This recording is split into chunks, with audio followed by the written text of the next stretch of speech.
Assalamualaikum warahmatullahi wabarakatuh. Alhamdulillahilladzi bi ni'matihi tatimmu sholihat.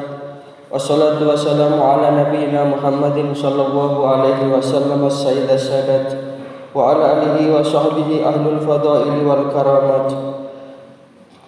Amma ba'du, subhanaka la ilma lana illa ma 'allamtana innaka antal alimul hakim. Rabbi shrah li sadri wa yassir li amri wahlul 'uqdatam min lisani yafqahu qawli.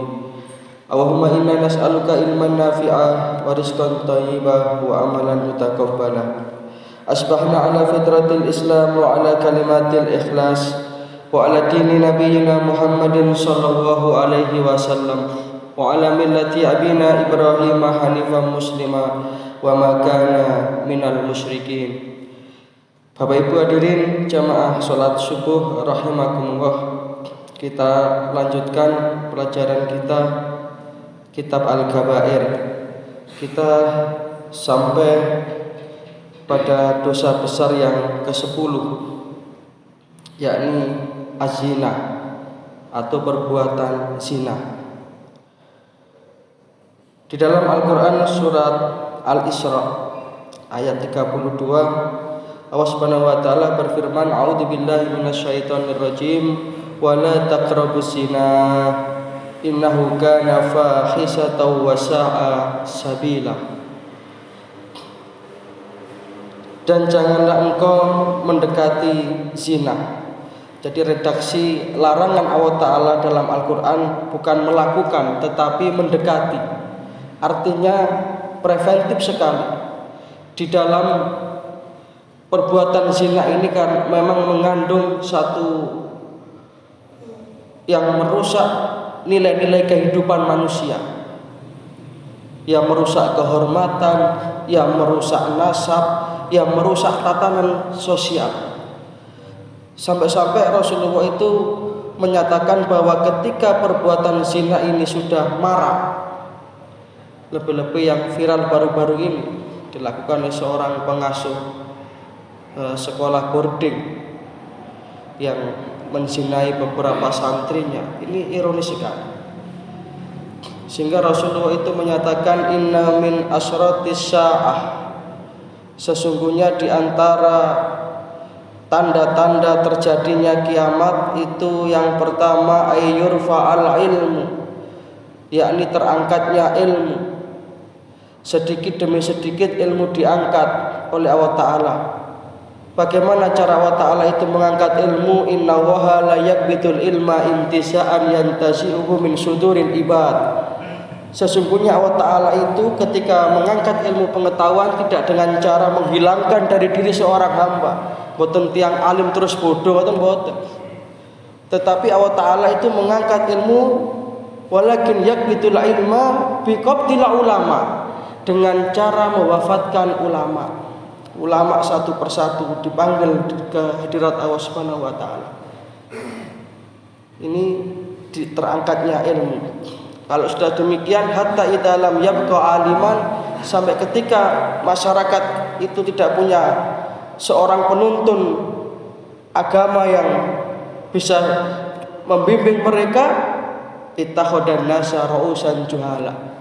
Maka mereka akan bertanya, mereka akan berkiblat pada orang yang tidak berilmu. Fasu'ilu, kemudian ketika ditanya mereka itu menjawab bi ghairi ilmin, dengan tanpa ilmu, sehingga dallu wa adallu, sesat. Itu yang pertama, ayyurfa'al ilmu wa yudharul jahlu, nampaklah kebodohan di mana-mana, rentetannya wa yabshu zina wa yusrabal khamr. Zina menjadi merajalela, menjadi satu hal yang dilakukan secara demonstratif, bahkan orang itu tanpa malu. Ini sudah termasuk min alamatis sa'ah, tanda-tanda terjadinya kiamat. Maka para hadirin jamaah rahimakumullah, Islam ini adalah agama yang menata seluruh lini kehidupan, sehingga perbuatan yang berpotensi untuk merusak tatanan kehidupan ini betul-betul dilarang oleh agama kita ini. Sehingga orang yang berzina ini hukumannya adalah, kalau dia itu pelaku zina itu adalah seorang laki-laki dan perempuan yang belum pernah menikah, maka hukumannya adalah didera atau dicambuk sebanyak 100 kali dera. Az-zaniyatu waz-zani fajlidu kulla wahidin minhuma mi'ata jaldah. Surat An-Nur ayat 2. Demikian keras sekali hukuman yang diberikan oleh Allah Ta'ala kepada mereka-mereka yang berzina. Kita buka surat An-Nur ayat 2. Az-zaniyatu waz-zani fajlidu kulla wahidin minhuma mi'ata jaldah.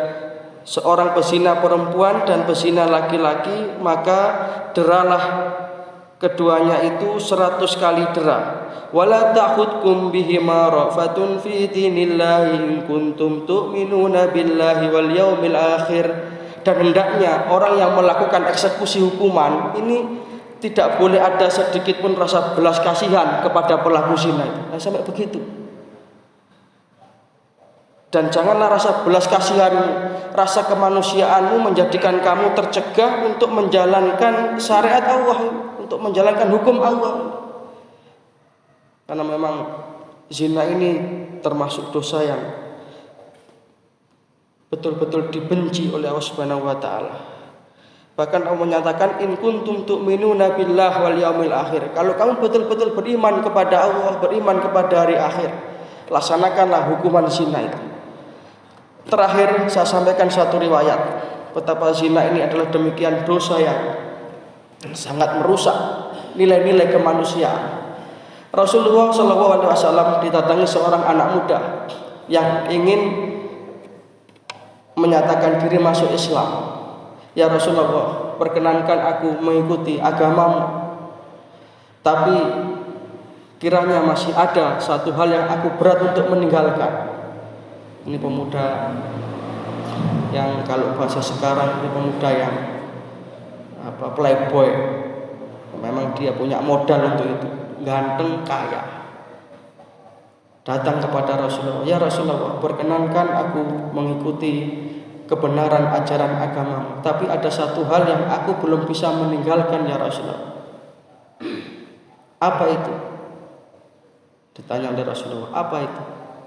Pemuda tadi menjawab, saya belum bisa meninggalkan zina ya Rasulullah. Kebiasaan saya membawa perempuan-perempuan cantik untuk memuaskan kesenangan saya.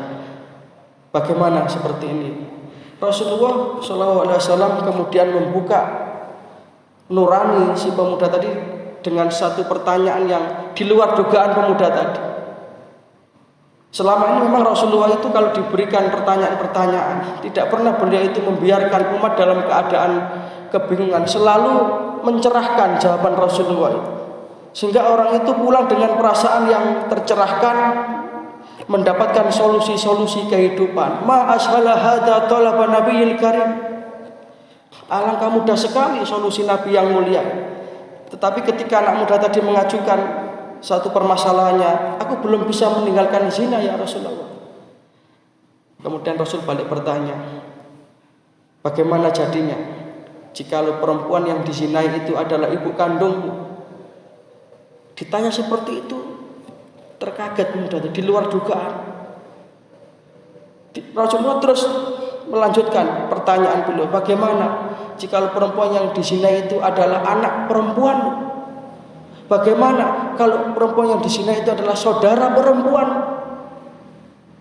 Kemudian merah wajah pemuda tadi. Baru dia tersadar kalau begitu, demikian kurang ajarnya perbuatan zina, demikian merusaknya perbuatan zina. Akhirnya di hadapan Rasulullah dia mengatakan, kalau begitu ya Rasulullah, mulai detik ini aku berjanji aku akan meninggalkan perbuatan zina dan aku akan mengikuti ajaran agama yang mulia. Mudah-mudahan anak-anak kita generasi-generasi muda kita dijauhkan dari perbuatan zina ini, pergaulan bebas ini, yang semakin zaman ini semakin mendekati akhir, maka ini akan menjadi penyakit masyarakat. Sehingga tidak ada jalan lain selain kita menanamkan nilai-nilai agama, menanamkan keimanan kepada Allah dan Rasulnya, sehingga anak-anak muda generasi kita yang akan datang ini menjadi anak-anak muda yang betul-betul bisa menghindarkan dirinya dari perbuatan zina ini. Demikian Bapak Ibu jamaah rahimakumullah, karena terbatasnya waktu, mudah-mudahan yang sedikit ini bisa menjadi satu tambahan ilmu yang bermanfaat. Kita senantiasa mendapatkan taufik dan hidayah, amal ilmu rezeki yang barokah, dan akhirnya kelak kita menghadap kepada Allah Ta'ala dengan tetap membawa iman Islam husnul khatimah. Ada kurang lebihnya mohon maaf. Nasrun minallah wa fathun qarib wa basyiril mu'minin. Subhanaka wa bihamdika asyhadu an la ilaha illa anta astaghfiruka wa atubu ilaik. Assalamualaikum warahmatullahi wabarakatuh. Innallaha wa malaikatahu yusalluna